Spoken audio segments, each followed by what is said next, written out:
Yeah, Measure O is what that measure is known as, and while it is set to go into effect June 21st, both the city councilors that I talked to as well as the mayor say don't expect anything to change overnight. This is one of Sacramento's biggest issues, and it's going to take some time.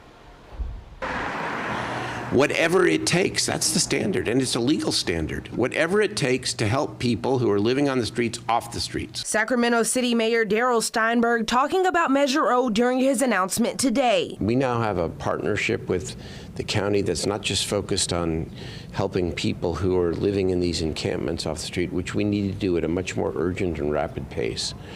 But it's also an agreement that seeks to build more workforce and affordable and supportive housing. That partnership agreement announced back in December of last year.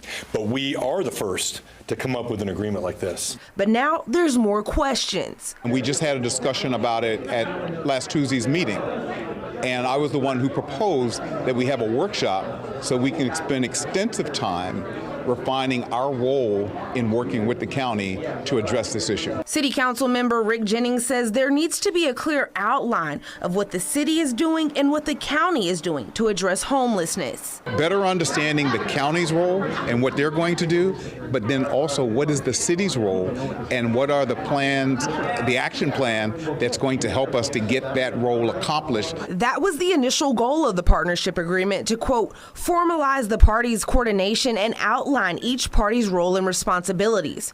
Council member Lisa Kaplan says despite questions surrounding the roles, this will lead to some change. That forces that accountability for us to come back and hold ourselves accountable. What are we doing well? What do we need to do more of? As well as working all together. Again, this is not one person who can solve it. We're better when we're together. The city published a progress report on Measure O just last month, highlighting 655 shelter spaces in the city, and more are on the way. Governor Newsom has been very generous and has awarded the city and county of Sacramento 350 additional manufactured homes. Another part of Measure O is the encampment engagement teams, which is also a part of the city and county partnership agreement. And the goal of that is to have at least 10 groups with one behavioral health person to go to these encampments and offer services. And the county tells me so far they've hired 8 behavioral health people to work in these encampments, and they're all out right now offering people services. Live in downtown Sacramento, Danica Hill, KCRA 3 News. Danica, thank you. And as part of Measure O, starting June 21st, residents can file a notice of violation and demand to abate with the city clerk. The city will have 20 days to respond. Right now, it's still unclear how the process will work.